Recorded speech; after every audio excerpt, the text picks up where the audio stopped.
the audience of the people. And they said, all that Yahweh has said we will do, and be obedient. And Moshe took the dam and sprinkled it on the people and said, look, the dam of the Brit, the covenant, that Yahweh has made with you concerning these words. Yes. Okay, well, how did Moshe get this blood? No question.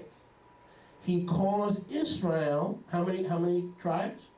12 tribes, represented by how many leaders? 12 young men, representing the 12 tribes of Israel, to slay the sacrifices. Here we see the sacrifices were oxen. And Moshe taught them how to lay these pieces, listen, of the oxen, one against another, and the 12 tribes, the 12 leaders walked between the pieces, symbolizing all 12 tribes. And then once they had walked between the pieces, Ben Haftarim,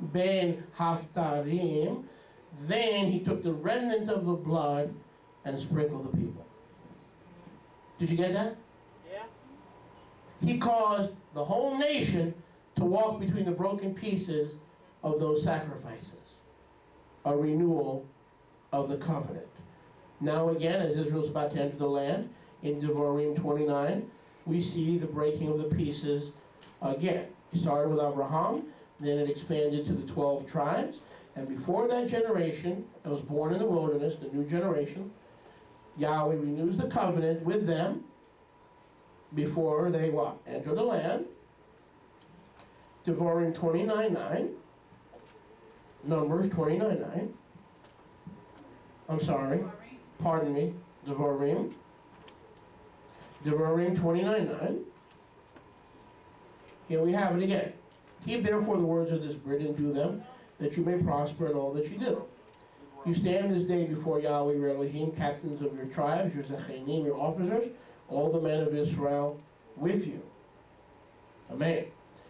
Your little ones, your wives, your gerim, your camp, the cutters of wood, the drawers of mine, that you should enter into the Brit with Yahweh, and into his oath which Yahweh your Elohim makes with you this day, that he may establish you today for a people to himself, that he may be to you an Elohim, as he has said to you, as he has sworn to your Avot, to Abraham, Yitzchak, and Yaakov. Neither with you only do I make this Brit and this oath, but with those who stand here with us today, before Yahweh our Elohim, and with him that is not here with us today. What do you think happened here?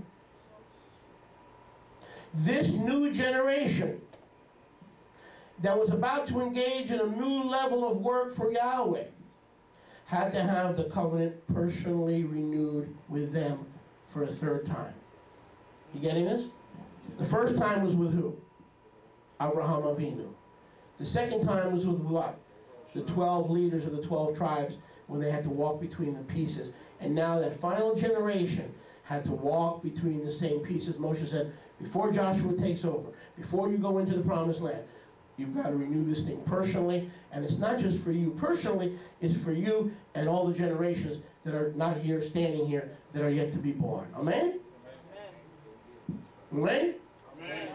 This was the third cutting of the covenant between the pieces. You know what Yom Teruah is really all about? It's about the whole world passing before him like young sheep. Because Yom Teruah is the day of creation, or the renewal of all creation. As such, we pass before him between the pieces. That's what we're doing today. There's really no reason why we're here, other than the fact that we believe Yeshua is going to return on Yom Teruah, and other than the fact that Torah tells you to be here. We really don't have a reason from the Torah to be here. Which is why the rabbis made up a whole bunch of reasons, because they didn't have one. You got this? So, why are we here? I'll tell you why, like the sister said. We are here today to be inspected. Yahweh is Fruit Inspector 202. And you, darling, that's you, probably your loved one, darlings, are passing through the pieces. this day. We all pass before him. Scripture doesn't tell us much, as I said, about Shura or the reason for Shura. But what we know from tradition, it is called Yom HaZikaron, the Day of Remembrance. Didn't we just read that in Vayikra 23, 24, and 25? Didn't we just read that? Blow the shofars because it is a day of remembrance. What on earth are we remembering?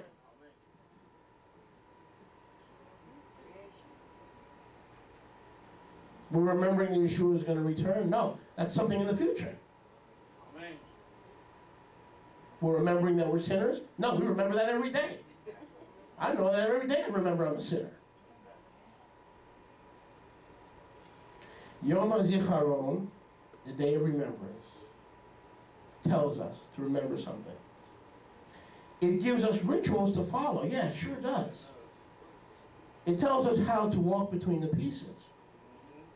But no other reason for the ritual is explained. As is, for instance, the reason like the days of Pesach. See, brothers and sisters, this is where the Ruach HaKodesh has to take over. Do you understand? This is where the Ruach HaKodesh has to take over to teach us what this day is all about. What are we doing here? We believe, as Israel, that the world was created on Yom Teruah. And many reasons for that. The world was created on Yom Teruah, and Yahweh renews and recreates his covenant with us every year. And when we blow the shofars, as we have done throughout our history, we remember that we are here today, remembering that in order to experience the personal renewal in our lives, spiritually speaking, we've got to pass through the pieces. Ben Haftarim. Write it down if you haven't written down already. Ben Haftarim. We're here to pass through the pieces. We're here to remember that Yahweh never stops creating, and that Yahweh never stops recreating. Are you listening? If I don't get some participation, we're not going to eat. Some of you are thinking about food. We're listening. Thank you. You're on commission. What about them? This day, remember, we are to remember that Yahweh never stops creating. That Yahweh never finishes creating. That Yahweh is always in creative mode. And the sins that appear in our life this year as we pass between the pieces will not be there next year if we allow Yahweh to renew us and recreate us according to his image. And so we pass between the pieces. Yahweh goes, show up. Show up. Why? Show up. Why? Show up. Creation, recreation. Yahweh is never ceasing from his act of creation. But Yahweh created the heavens and the earth. But in order to be true to the pattern, guys, his Ruach had to pass between the pieces. That was a unilateral covenant. It didn't need Abraham, it didn't need a man, it didn't need a human being. It was a unilateral sovereign covenant where his Ruach, Bereshit 1:2, passed between the pieces. What pieces? The same pieces you have to pass through today to receive the renewal of the covenant. Make sense? Yes. The same way the Ruach HaKodesh passed through the pieces, heaven and earth are both pieces to this what? To this universe, to this world. Every individual renews his covenant with Yahweh every year on Yom Teruah. As we pass between the pieces, what pieces? Heaven and earth.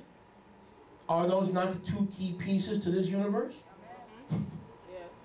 Aren't those the two key? No heaven, no earth? Muerta.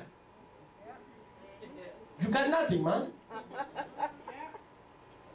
It is the heaven and the earth, those pieces that you live and move and have your being. You live, all the days of your life, you live between these two pieces. Meaning every day is a covenant renewal, but specifically, once a year you've got to remember that Yahweh is not done with you yet. that he who began a good work in you, Philippians 1:6, will perform it until the day of Messiah Yahshua. And that's why we get together. The two pieces. Two pieces. So we see Abraham cut the pieces and walk through that straight and narrow path. We see Yahweh's Ruach HaKodesh walking through that straight and narrow path. Through Abraham, what was Yahweh doing other than making instant coffee? What else was Yahweh doing? Creating a nation. Hello?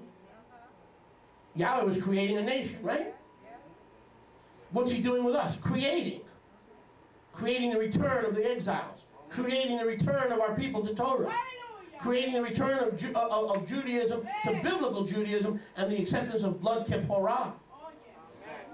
Our lives are a creation so that we can in turn create reality in other people's lives. Baruch Hashem Yahweh. I said Baruch Hashem Yahweh. One, two pieces. The broken pieces of the covenant. The broken brotherhood between Yehudah and Ephraim. We remember that our house is not in order. We remember that the Beit David is split. The tabernacle of David is fallen. And so we remember it wasn't always like that. And we remember that we are walking in our lives, in our walk with Yeshua, amidst the broken pieces of heaven and earth, the broken pieces of the broken Chaval, the broken brotherhood between Ephraim and Yehudah. It ain't fixed yet, guys. You're back, but your parents aren't, your in-laws aren't, your cousins aren't, your family isn't. You're fixed. But how about all the lost other exiles in the Galut? They're not fixed. So we present ourselves for renewal on Yom Teruah, saying, Abba, what you did to Abraham, you created a nation. Create that understanding in me, that power in me, that zeal in me, that vision in me, that discernment in me, so that I can go out and bring the broken brotherhood to an end. What other broken pieces do we renew the covenant through? Well, let's start with the last year. If you're anything like me, we've had 360 difficult days. From the last year to this year, right? 360 very difficult days. And there are broken pieces in our lives over the past 360 days. These are pieces that need renewal.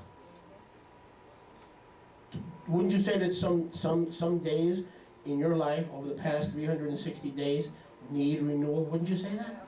Were there some days that were broken? Were there some days when you almost didn't make it? Were there some days when you almost quit on Yahweh? Were there some days you really questioned him and your questioning came almost bordered on the line of disobedience and obstinance? Were there broken days? You were walking between the pieces, but you weren't being renewed. From the first Yom Teruah, last Yom Teruah, to this Yom Teruah, for 360 days, many of us were walking through the pieces. But instead of experiencing renewal, we experienced depression, despondency, suicidal tendencies, and defeat. Amen. So we come on Yom Teruah, we hear the shofar, and we remember everything is going to be all right. Amen. Yama, it's going to be all right. It's going to be all right. I'm not much for Marley, but he was right. It was going to be all right. Not anymore, anyway. You've got to come on Yom Teruah to hear the shofar. The way Yahweh fixed up that lion Papa Abraham, and Yitzchak, and Yaakov, deceitful Jacob, who could sell ice cubes to Eskimotos. Thieving, conniving, debauchery. He was able to renew their lives through covenant. So we come here once a year to remember that even though we had 360 days full of broken pieces, if we walk between the pieces for inspection between heaven and earth, Ben Haftarim, that Yahweh can do with us what he did with Abraham, what he did with Yitzchak, and what he did with Yaakov. It's a time to be encouraged. It's a time for new hope. It's a time for new revelation. It's a time to renew that love because we don't want to be like the Kehillah FCA, where Yahweh says you have left your first love. Amen. You know why we're growing?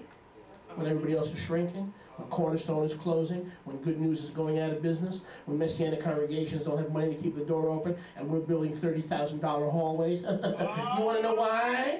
Because if you lift me up, I will draw all men to myself, and I will draw all men to me through you. Amen. You lift up Yeshua, and he said, I will draw all men to me Yes. through you. Baruch Hashem Yahweh. So we've got a lot of broken pieces in our lives, and we need to know that Yahweh wants to renew the covenant with us personally today. It's a call to Israel. When the shofar blew, it was calling the people of Israel in the camp to come and what? Assemble. What's the word way to say assemble? Mikra Kodesh. Assemble for what? For Yahweh to remind you that he's not done with you yet. That he'll add joy for your sorrow. That he'll replace the garments of heaviness with the garments of praise. That he'll take away the ashes of mourning and give you the oil of gladness. He's not done with you yet. Yes, you walk between the broken pieces of between last Yom Teruah and this Yom Teruah. But he's not done with you yet. But you've got to renew the covenant. You said you were going to show up, you didn't. You said you weren't going to miss meetings, you didn't. You said you were going to tithe, you didn't. And a whole litany of baloney things you've told Yahweh. Yes. And I don't know about you, Yahweh's not into balogna. Amen. He's into emet, truth. Yes. He deals with you in truth, you need to deal with him in truth. Yes. Baruch Hashem Yahweh. Baruch Hashem. So how did Yahweh make the first covenant of the creation of heavens and earth? By the Ruach HaKodesh. What happened to the Ruach HaKodesh? It walked between the two most important parts of the universe. Amen? Heaven and earth. How are you going to renew the covenant with Yahweh? You're going to walk between heaven and earth today. Baruch Hashem Yahweh. The Ruach has to teach us what this day means. Because the Torah doesn't tell us. And guess what? Yeshua didn't tell us what this day meant either. He didn't say, go to shul, daven, and say mincha and ma'ariv. He didn't say, go to shul, put on tefillin, and sit next to Darryl. A Jew without a clue doesn't have a clue what this day is all about. They may have religion, they may have a Jewish calendar, but that doesn't mean they got truth. Amen. That's right. Tell it. Preach. Why are we here? We're here. I have good news and bad news. Teach. The good news is we're here because Yahweh wants to remind us. What is it? Didn't he say it is Yom HaZikaron, the day of remembrance? Didn't Yahweh say it is Yom HaZikaron? What are we remembering? We're remembering that if we're willing to seek Yahweh, we'll find him when we search for him with all of our heart. Amen. We are to remember that he hasn't given up on us, even though the broken pieces of our lives, sometimes we give up on ourselves. Amen. That's what this day is all about. Amen. Amen. It's a day of hope. It's a day of future. It's a day of change. It's a day of possibility.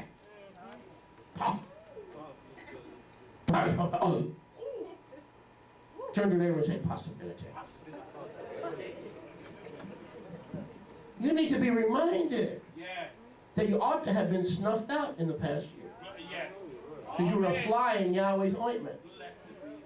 And you kept getting in his way instead of being part of the way. Amen. So you come to shul and you know that everything's going to be all right. That same whistle that called you is keeping you and will preserve you faultless, blameless until the coming of our Master Yahshua. When you hear that shofar, you know that everything is going to be all right. It's going to be so all right. It's going to be so all right that not only is he going to take me home, he knows that I can't find my way home, so he's personally going to come and get me and take me, because Yeshua said, you believe in Yahweh? Tov. Believe also in me. In my Father's house are many abiding places. And where I go, you will be. And I go there to prepare a place for you, so that where I am, you may be also. Is living in heaven a pagan doctrine? Read my lips. No. Yeshua said, where I am, you'll be. If Yeshua is in China, I'll be in China. If Yeshua is in North Korea, I'll be in North Korea. But Yeshua said, I'm coming on Yom Teruah, so that where I am, you can be also. So this is a reminder